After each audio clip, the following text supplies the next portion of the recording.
ये गांव की कच्ची सड़क नहीं, स्टेट हाईवे है। Kotputli Kuchaman mega state highway पर गहरे गड्ढे वाहन सवारों को दे रहे जख्म। वाहनों का डीजल औसत गड़बड़ाया, लग रहा है हजारों का फटका। बात कर रहे हैं कोटपूतली उपखंड क्षेत्र के नारेड़ा कस्बे से सटे Kotputli Kuchaman mega state highway की, जहां जगह जगह मौजूद गहरे गड्ढे वाहन सवारों को जख्म दे रहे हैं। रही सही कसर बारिश ने पूरी कर दी है। बारिश के चलते स्टेट हाईवे की सेहत और अधिक बिगड़ गई है। हालत यह है कि नारेड़ा चोटिया मोड़ व टोडी मोड़ सहित अन्य स्थानों पर हो रहे 2 से 2.5 फीट तक के गहरे गड्ढे हादसों को न्योता दे रहे हैं। पगडंडी में तब्दील हुए मार्ग पर डामरीकरण यहां कहीं नजर नहीं आ रहा। राजस्थान राज्य सड़क विकास एवं निर्माण निगम की ओर से फिलहाल मरम्मत की कोई ठोस कार्य योजना तैयार नहीं की गई है। इनके सबके बावजूद वाहनों से भारी भरकम टोल वसूला किया जा रहा है। जानकारी के मुताबिक कोटपूतली कुचामन स्टेट हाईवे जगह जगह से क्षतिग्रस्त हो चुकी है। उसके बावजूद भी इस सड़क का टोल वसूला जा रहा है। सड़क पर गहरे गड्ढे वाहन चालकों को नहीं बल्कि वाहनों की दिशा व दशा बिगाड़ रहे हैं। अब बारिश का मौसम आने से स्थिति और अधिक बिगड़ गई है। सर्वाधिक परेशानी नारेड़ा कस्बे में बनी हुई है।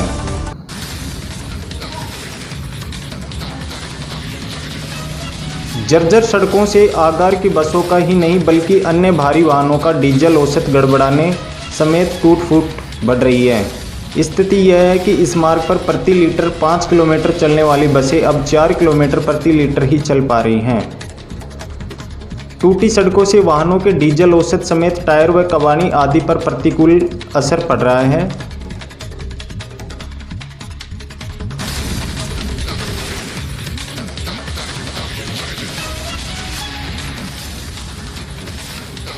समय रहते अगर विभाग व प्रशासन नहीं चेता तो कभी भी कोई बड़ी दुर्घटना घटित हो सकती है।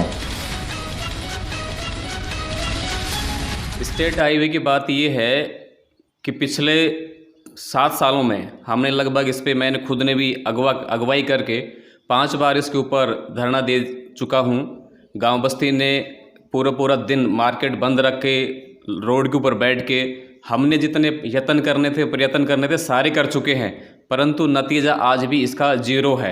ना जाने क्यों स्टेट हाईवे का इसके ऊपर लेबल तो लगा दिया गया है, पर ये स्टेट हाईवे तो क्या मैं कह रहा हूँ, एक गांव की कच्ची सड़क भी इससे बढ़िया है जहां पे लोग आना जाना बड़ी सुगमता से कर सकते हैं। पर यह है रोड आज अपनी बदहाली पर जिस प्रकार से रो रहा है, इसका कोई सुनने वाला नहीं है। जबकि इस रोड पर भारी भरकम टोल टैक्स पे करने के बावजूद भी आज ना तो इस क्षेत्र के उपखंड अधिकारी, ना इस क्षेत्र से जुड़े हुए प्रशासनिक अधिकारी जो PWD डिपार्टमेंट के पास जाते हैं तो वो RTGS के ऊपर डाल देते हैं या एक दूसरे के ऊपर डालने वाली प्रक्रिया चल रही है, परंतु लोगों का दुखड़ा आज तक कोई भी सुनने वाला नहीं हुआ है। हमने इसके बारे में कई बार कलेक्टर को भी ज्ञापन दिया है, उपखंड अधिकारी को भी ज्ञापन दिया है कि इस रोड की सुध ली जाए। हमने ये कहा है कि अब ज़्यादा अगर इस रोड का आप नवीनीकरण नहीं करा सकते तो कम से कम पेच वर्क करवा के इस रोड को इस हालत में तो करवा दें ताकि लोग आसानी से आ और जा सकें। क्योंकि जो चोटिया जोन है उससे लेके और जो सरूंड का जो पुलिया है, सोता नाला पुलिया जिसको हम बोलते हैं, इसके बीच में पिछले 5 सालों में लगभग 25 से अधिक जाने गई हैं केवल रोड एक्सीडेंट के कारण। और दूसरी बात, चोटिया जो जोन है जहां पर इतनी भयंकर तरीके से धूल मिट्टी उड़ती है जिसका नतीजा चोटिया के पास में जो बोरली की ढाणी है, मीणों की ढाणी जिसको बोलते हैं, जहाँ वर्तमान में विधायक डेलीगेट भी रहा है, उस ढाणी के अंदर सिलिकोसिस से 4 आदमी मर चुके हैं और लगभग अभी 6 या 7 आदमी सिलिकोसिस से पीड़ित हैं। नारेड़ा एक ऐसा गांव है कोटपूतली क्षेत्र में जहां सबसे ज़्यादा सिलिकोसिस के पेशेंट हैं और केवल इस रोड की देन की वजह ही। आज आप आए हैं तो आप खुद सर्वे कर सकते हैं, टोडी हो, सरूंड हो, नारेड़ा हो, चोटिया हो, कोई ऐसी जगह नहीं है जहाँ पर आपको डामर का ज़रा सा भी नाम निशान मिल जाएगा। यह रोड खड्डों में पूर्ण रूप से तब्दील हो चुके हैं। लगभग 2 से 3 फीट के गड्ढे इस रोड के अंदर हैं। हम इसको रोड कह ही नहीं सकते किसी भी मायने में। ये स्टेट हाईवे तो क्या एक ग्रामीण सड़क भी हम इसको नहीं कह सकते हैं। तो हमने इसके बारे में वर्तमान सरपंच को भी साथ में लिया था, उनको भी दी है। और जो इसको अब कोटपूतली नागौर कुचामन सिटी रोड भी बोलते हैं, अपर लेवल के जो अधिकारी हैं उनको बोला गया है, उनका एक ही जवाब आता है कि हम जल्दी ही करने वाले हैं, जल्दी ही करने वाले हैं, परंतु अभी तक समाधान नहीं हुआ है। इसका समाधान नहीं होता है तो अभी हम 1-2 दिन में उपखंड अधिकारी को कलेक्टर के नाम ज्ञापन देंगे। यदि इस 10 दिन के अंदर इसका समाधान नहीं होता है तो हम पूरी गाँव बस्ती को साथ लेकर इस रोड के ऊपर एक बड़ा उग्र आंदोलन करने की सोच रहे हैं। अब ये स्टेट हाईवे रोड है और आप देख रहे हो इसकी क्या कंडीशन हो रही है।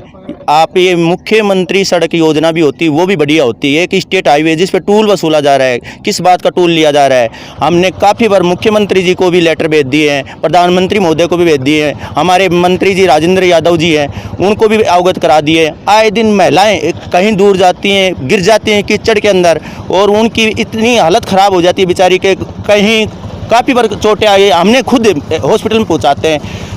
कोई दूर भी जाती है महिला तो वह कीचड़ में होने के बाद में वापस चली जाती है, उनकी हालत देखी नहीं जाती है। गाड़ियां आए दिन एक्सल तोड़ती रहती हैं, ओवरलोड वाहन जाते हैं। ये टूल किस बात के लिए ले रहे हैं आप देखिए। कहते हमने मंत्री जी से भी कह दिए हैं कि साहब इन गड्ढों को भरवाइए, नहीं भरवाते हैं। यहाँ चोटियाँ 3 जगह गड्ढे हो रहे हैं, रोड का नामो निशान मिट गया है। हमने काफ़ी बार एसडीएम साहब के पास में भी गए थे, उसने भी पहले कहते कार्रवाई करवाने के निर्देश दिए, मिट्टी डलवा दी, मिट्टी डलवा के पूरा खाना पूर्ति कर लेते हैं, कोई कार्रवाई नहीं करते हैं।